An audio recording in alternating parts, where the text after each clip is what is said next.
Bisa terlihat di layar kalian? Belum, Pak. Belum, Pak.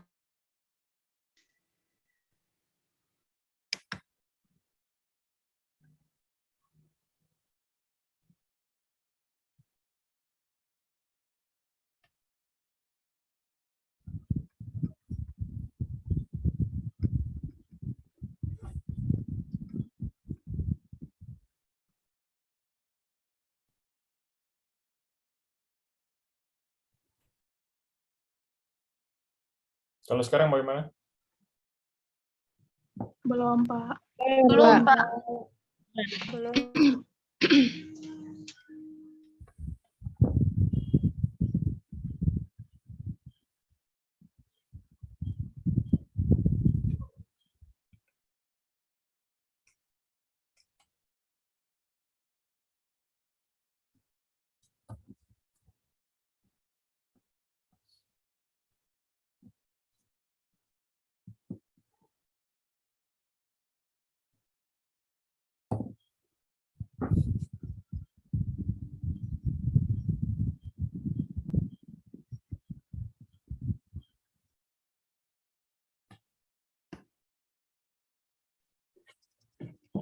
Sekarang sudah?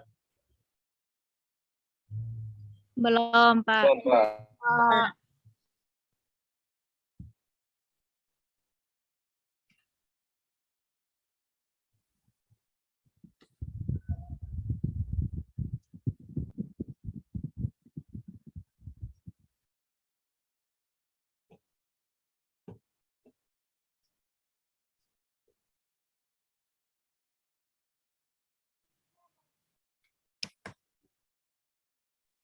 Sudah, Pak. Sudah? Oke. Andrianus, tolong bacakan terkait ini yang ditampilkan.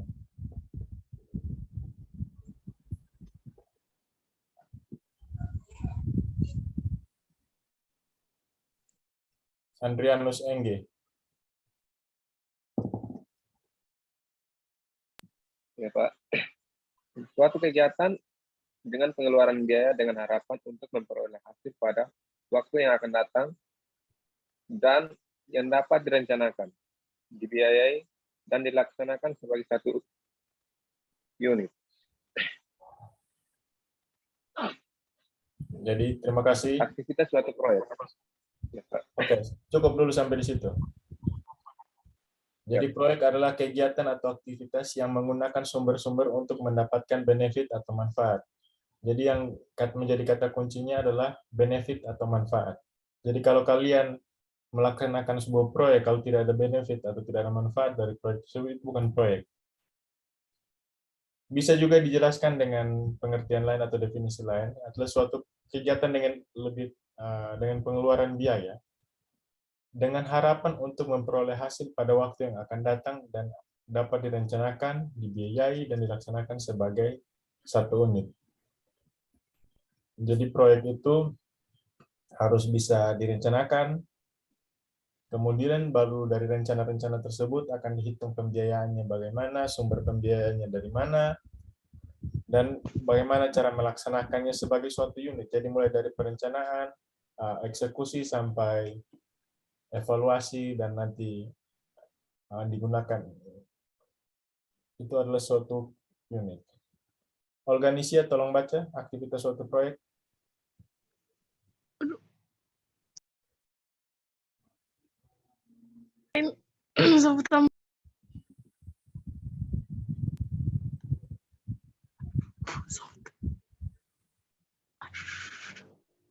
Silakan Olga Nisia.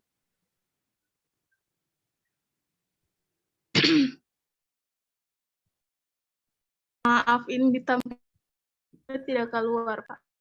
Kenapa?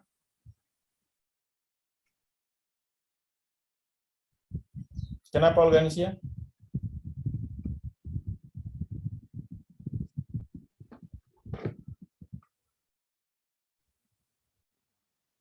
Silakan baca.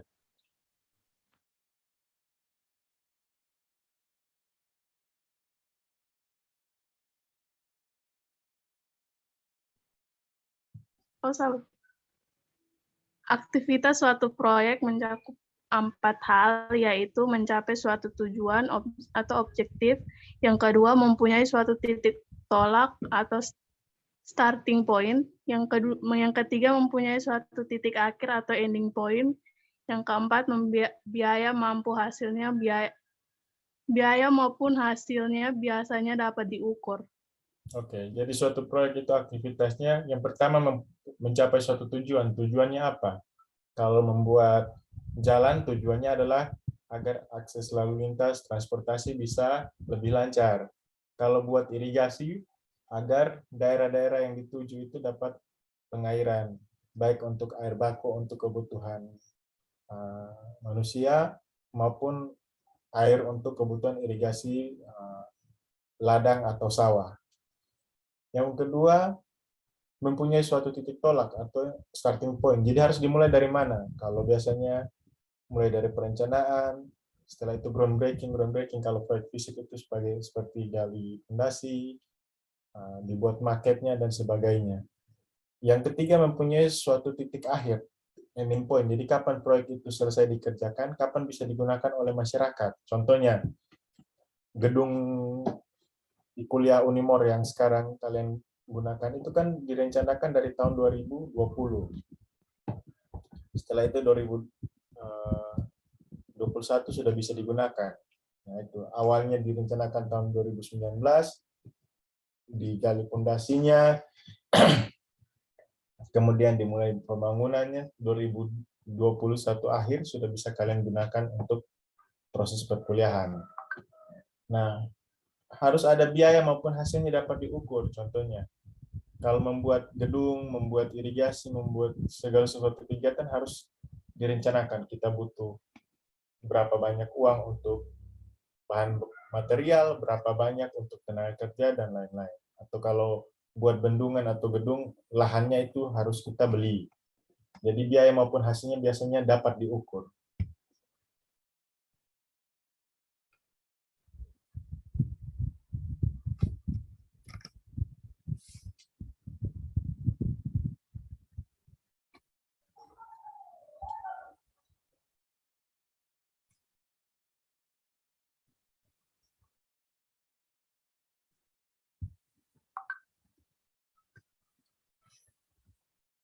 Ini adalah contoh-contoh proyek pertanian. Ada irigasi, ada kredit pedesaan, ada pemukiman tanah, ada mesin pertanian, pendidikan pertanian, dan peternakan. Maaf Pak, ini tidak tertampil Pak. Kenapa? Tidak tertampil Pak. Tidak berganti? Tampil Pak. Tidak tampil? Tidak tampil. Oke, Ya. siap. Ya Pak.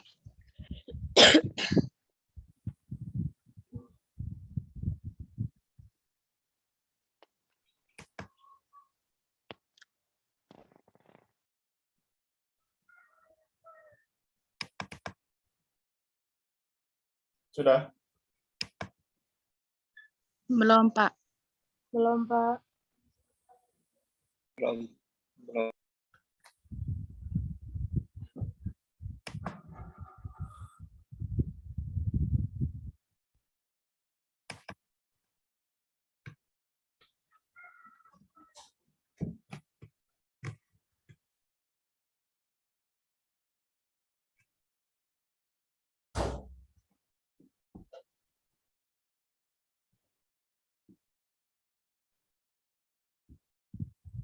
Sekarang sudah terlihat?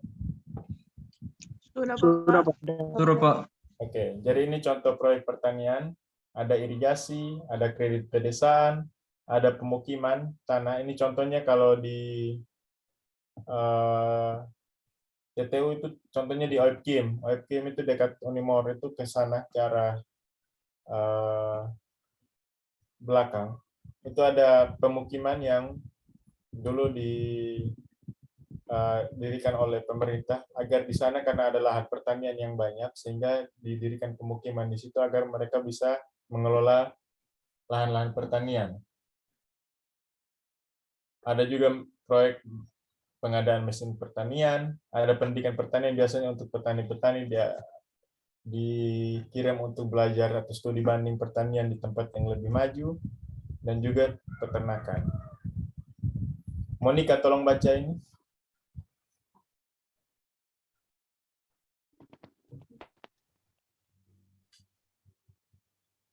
Monica Geliu, tolong baca.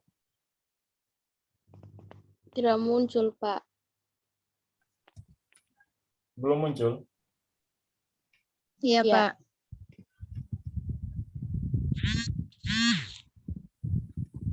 Kalau ini?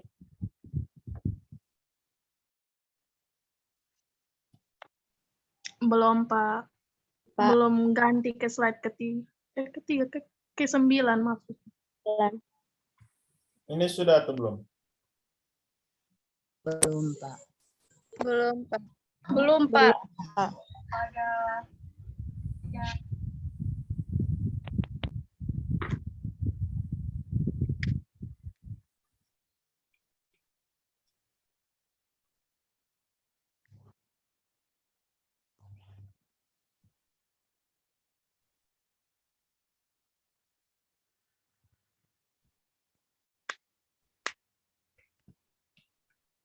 Kalau sekarang? Belum, Pak. Belum juga ya? Ada masalah. Belum, Pak.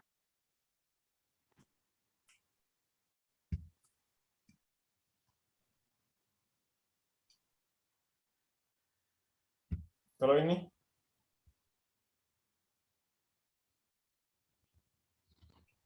Sudah, Pak. Sudah, Pak. Sudah, Pak. Oke, tolong baca. Proyek investasi baru, perluasan, perbaikan program yang sedang berjalan. Evaluasi proyek merupakan suatu kegiatan yang menilai dan memilih berbagai investasi yang mungkin dikembangkan sesuai dengan kemampuan investasi yang dimiliki. Penilaian proyek didasarkan pada aspek ekonomi, teknis, finansial, pemasaran, organisasi, dan aspek manajemen. Ya, jadi proyek itu ada 3 jenis. Yang pertama investasi baru. Contohnya mungkin ada sebuah lahan tidur, tapi di situ dilihat ada potensi hijauan makanan ternak bagi sapi, bagi kuda, dan lain-lain. Jadi dibuatlah investasi di situ, dibeli tanahnya, dibuat jadi semacam ranch atau peternakan dalam skala besar. Itu kalau investasi baru. Jadi ada potensi diinvestasikan di situ untuk membuat sebuah proyek. Ada juga perluasan, contohnya ada sawah, dirasa tempat itu cukup potensial untuk dikembangkan pertanian, jadi dicetaklah sawah-sawah baru. Ada juga perbaikan program yang sedang berjalan, contohnya ada jalan ke persawahan, ada irigasi yang sudah mulai rusak, diperbaiki sehingga menjadi lebih baik. Nah, evaluasi proyek yang kita pelajari sama-sama pada semester ini merupakan sebuah kegiatan yang menilai atau memilih berbagai investasi yang mungkin dikembangkan sesuai dengan kemampuan investasi yang dimiliki. Penilaian proyek didasarkan pada aspek ekonomi, teknis, finansial, pemasaran, organisasi, dan aspek manajemen. Nanti akan kita pelajari terkait apa sih aspek ekonomi, terkait aspek teknis, aspek finansial, pemasaran, organisasi, dan aspek manajemen. Jadi, evaluasi proyek ini mencakup kelima aspek ini, mulai dari ekonomi, teknis, finansial, pemasaran, organisasi, dan manajemen. 6.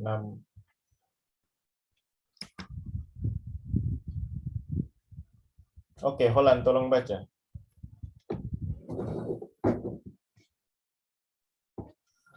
Analisis proyek bertujuan untuk 1. Mengetahui tingkat kemanfaatan yang dapat dicapai. 2. Menghindari terjadinya pemborosan terkait dengan penggunaan sumber daya. 3. Menentukan prioritas investasi. 4. Menentukan proyek yang dipilih untuk dilaksanakan. Manfaat proyek adalah penerimaan atau revenue yang dihasilkan suatu proyek sebelum dikurangi dengan biaya yang dikeluarkan. Yang pertama manfaat langsung atau different benefit. Yang kedua manfaat tidak langsung atau indirect benefit. Yang ketiga manfaat tidak kentara atau intangible benefit. Ya. Jadi analisis proyek itu bertujuan untuk yang pertama, mengetahui tingkat kemanfaatan yang dicapai. Jadi seberapa bermanfaat proyek tersebut.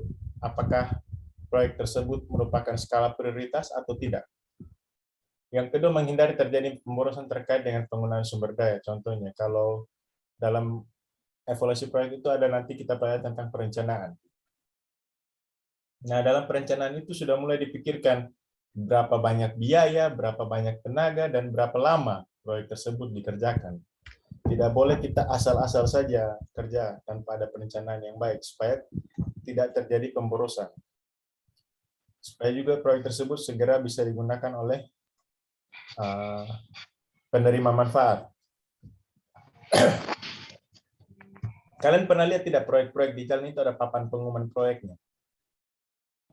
Ada. Ya, biasa di situ kan ada pengumuman siapa yang mengerjakan, berapa lama masa pengerjaan, berapa biaya kegiatan tersebut. Biasanya ada itu informasi. Itu kan sudah proyek tersebut sudah direncanakan sehingga secara resmi harus dikeluarkan informasi agar menjadi pengetahuan bagi nanti penerima manfaat. Yang ketiga, menentukan prioritas investasi. Jadi contohnya begini, dalam suatu daerah ada uang dana 1 miliar. 1 miliar itu bisa dialokasikan untuk membangun sekolah, meningkatkan kualitas jalan atau perbaikan jalan, dan membangun irigasi. Nanti kita lihat mana yang prioritas, mana yang harus diutamakan. Kalau di situ memang banyak anak usia sekolah dan memang sudah harus didirikan sekolah, kita prioritaskan membangun sekolah. Tapi kalau belum banyak anak usia sekolah, tapi ada komoditi-komoditi unggulan, yang menjadi masalah adalah tidak adanya sarana transportasi yang memadai, ya kita pilih bangun jalan dibandingkan dengan membangun sekolah atau membangun irigasi. Yang keempat, menentukan proyek yang dipilih untuk dilaksanakan. Nah, itu kembali lagi terkait dengan skala prioritas. Proyek itu bisa kita laksanakan asal ada kesepakatan bersama bahwa yang menjadi prioritasnya adalah membangun apa. Begitu. Nah, manfaat proyek itu pada umumnya adalah revenue. Jadi kalau di mata kuliah ekonomi, kan ada rumus keuntungan atau income itu biasanya TR kurang TC. TR itu apa?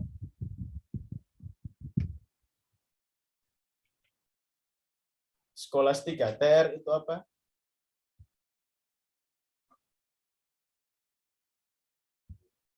Skolastika, Haki.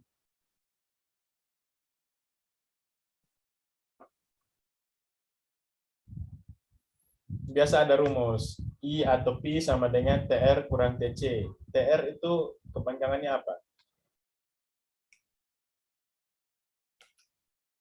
Skolastika.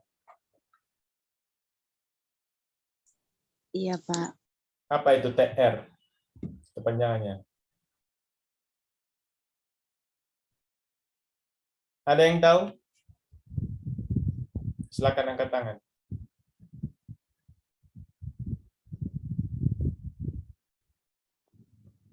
Total revenue. Ya, total revenue. Dikurangi dengan TC. TC itu apa? Total cost. Ya, total revenue. Total penerimaan dikurangi dengan total biaya menghasilkan keuntungan. Nah, begitu pula dari sebuah proyek. Proyek itu harus ada manfaatnya atau penerimaannya. Nah, yang dihasilkan sebuah proyek sebelum dikurangi dengan biaya. Jadi kita masih membahas tentang revenue atau penerimaan. Jadi ada manfaat langsung, direct benefit. Ada manfaat tidak langsung, indirect benefit. Ada manfaat tidak kentara atau intangible benefit.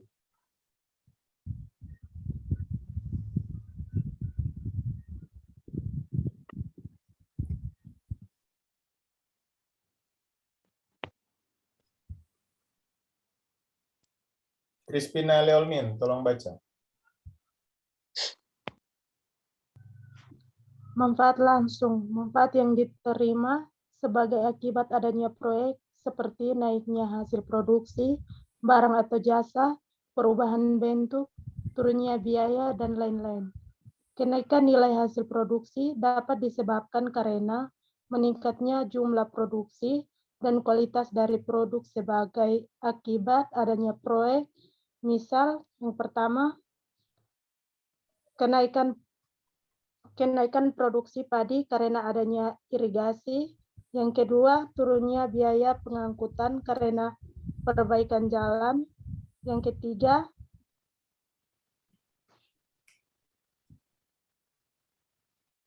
membaiknya job deskripsi di antara tenaga kerja karena perbaikan cara kerja. Oke. Saya minta Maria Della Besaku untuk jelaskan contoh dari manfaat langsung ini. Silakan Maria.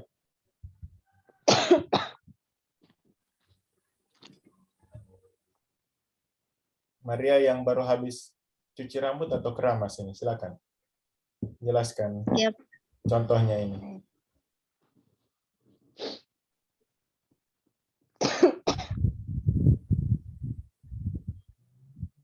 Silakan Maria.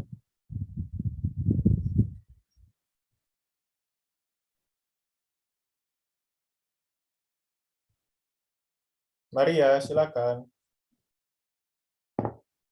Ya, Pak. Silakan jelaskan contohnya ini.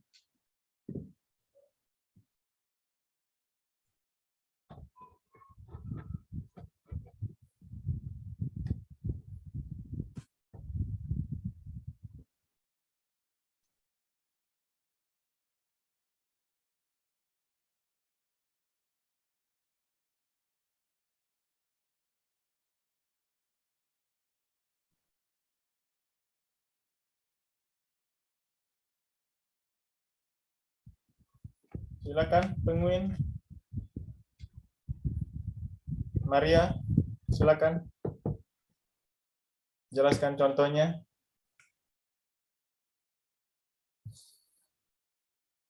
Atau ada yang bisa bantu Maria jelaskan ini?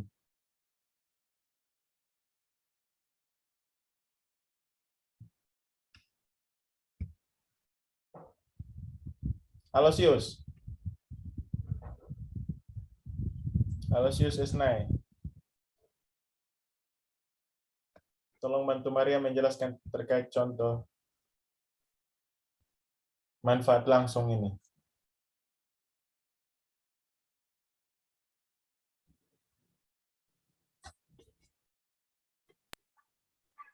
Saya, Pak. Ya, silakan Andrianus. Yang kenaikan produksi padi karena adanya irigasi itu, Pak. Itu contohnya ini ketika sebuah bidang pertanian seperti sawah, jika tidak ada irigasi, maka ini tingkat produksinya atau tingkat panennya itu ini tidak bagus. Tapi ketika saat pemerintah sudah membuat irigasi, maka tingkat produksi atau tingkat panennya akan meningkat. Ini terus yang kedua, ini turunnya biaya ini pengangkutan karena perbaikan jalan. Itu ketika jalan atau suatu jalan diperbaiki, itu dia mendukung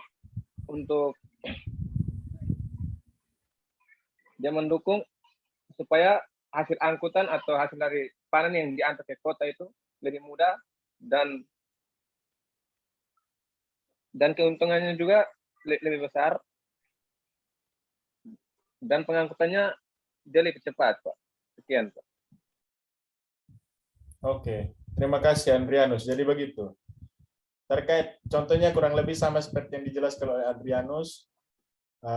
Membaiknya job description itu contohnya begini. Dulu kan petani kita mulai dari sebar bibit, mulai dari pelihara, mulai dari pupuk, jaga tanaman dari hama dan sampai panen itu kerja semua. Tapi begitu sekarang adanya job description, siapa yang tugas sebar bibit, siapa yang tugas semai, siapa yang tugas tanam, siapa yang tugas nanti cek air, maksudnya memeriksa kelancaran irigasi, semprot obat, pupuk, sampai dengan panen dibagi-bagi sehingga untuk pembayaran upah itu bisa disesuaikan, tidak asal serabutan lagi.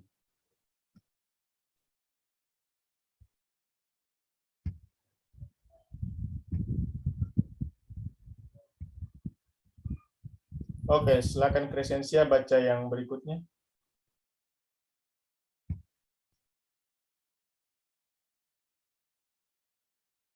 Crescentia Afrida Teva, silakan.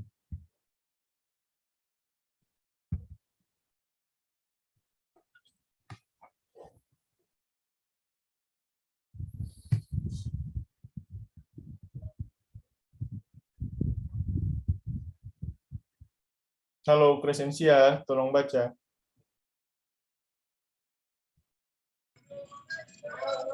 Dua, manfaat tidak langsung. Manfaat yang timbul sebagai dampak yang bersifat multiplier effect dari proyek yang dibangun terhadap kegiatan pembangunan lain. Contoh perbaikan jalan menyebabkan timbulnya berbagai kegiatan masyarakat dalam memanfaatkan potensi ekonomi di sepanjang jalan yang dibangun.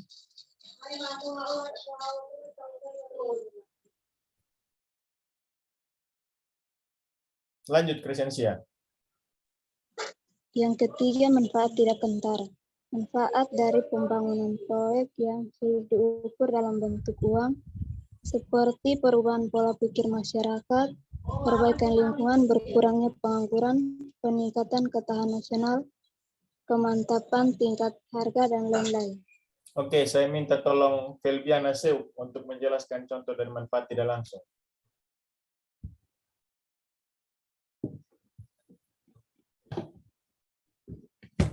Silakan Felbiana.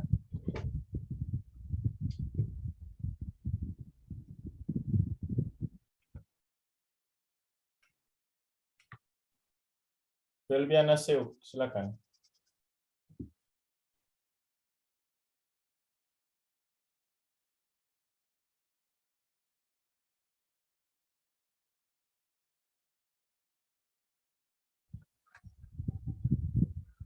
Felbiana Seu, silakan.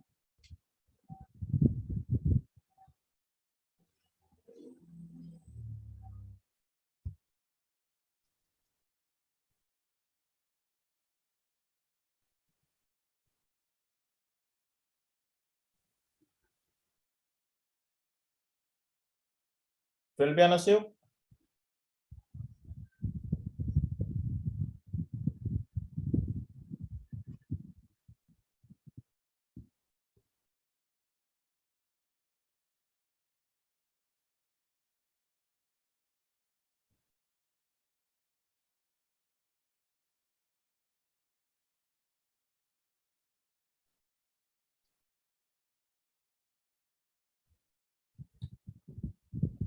Felbiana tidak ikut kuliah ya berarti?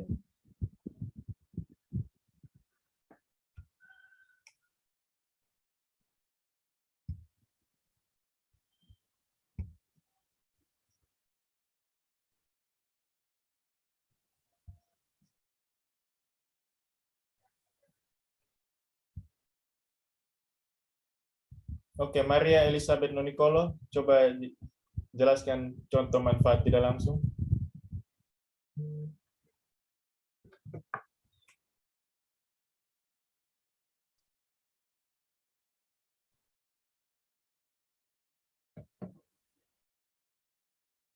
Silakan Maria Elizabeth Nonicolo.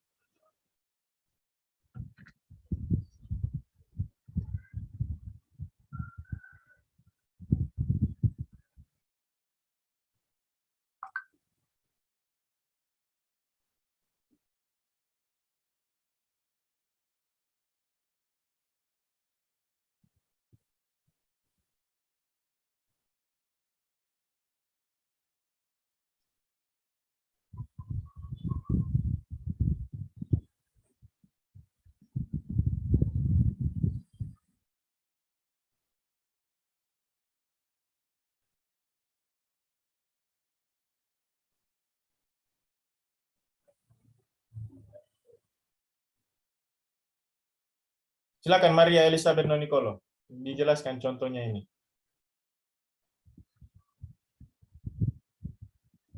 Atau ada yang mau memberikan contoh, membantu? Saya, Pak. Ya, silakan. Ini dari saya, contoh perbaikan jalan menyebabkan timbulnya berbagai kegiatan masyarakat dalam memanfaatkan potensi ekonomi di sepanjang jalan yang dibangun. Contohnya dari kota A ke kota B. Awalnya jalannya rusak, tidak ada kendaraan yang lewat, jalannya itu sepi sehingga tidak ada potensi apa-apa. Jadi seperti jalan dari A ke kota B itu sepi, tapi setelah adanya perbaikan jalan, banyak kendaraan yang lewat, sehingga di situ munculnya potensi atau peluang sehingga dia dapat dimanfaatkan untuk seperti berjual apa di pinggir jalan. Kita bisa jual buah-buahan hasil pertanian sehingga menguntungkan kita tanpa disadari. Begitu Pak menurut saya Pak. Terima kasih. Ya. Baik. Ya tepat sekali yang disampaikan Nolan. Jadi dulu jalan, jangankan mau berjualan di pinggir jalan, jalannya rusak. Jadi lebih baik orang jalan kaki, tidak banyak kendaraan yang lewat. Akhirnya tarif angkutan ke suatu daerah itu yang jalan aksesnya rusak, mahal. Tapi begitu diperbaiki jalannya jadi mulus, semakin ramai, akhirnya ada potensi ekonomi yang bisa dimanfaatkan. Itu akan sama dengan manfaat tidak gentar. Akhirnya masyarakat yang punya lahan di sepanjang pinggiran jalan itu berpikir, ini jalan sudah ramai, kenapa kita tidak buka usaha? Mungkin yang melintas butuh makanan, butuh minuman, atau kita buat usaha tambal ban dan lain-lain. Akhirnya dibukalah toko, kios, warung makan, tambal ban. Jadi di sekitar itu timbul aktivitas ekonomi baru dengan adanya pembangunan atau perbaikan jalan tersebut. Nah, itu sama seperti di manfaat tidak gentar atau intangible benefit. Akan terjadi perubahan pola pikir masyarakat. Sehingga masyarakat yang sebelumnya berpikir, mau buat apa, usaha tidak ada, tapi begitu dengan menangkap peluang adanya jalan, sehingga mereka berpikir untuk membuka usaha-usaha penunjang kelancaran transportasi. Sampai di sini ada yang mau bertanya? Terkait mulai dari pengertian, manfaat, tujuan, jenis-jenis aktivitas proyek. Ada yang mau bertanya?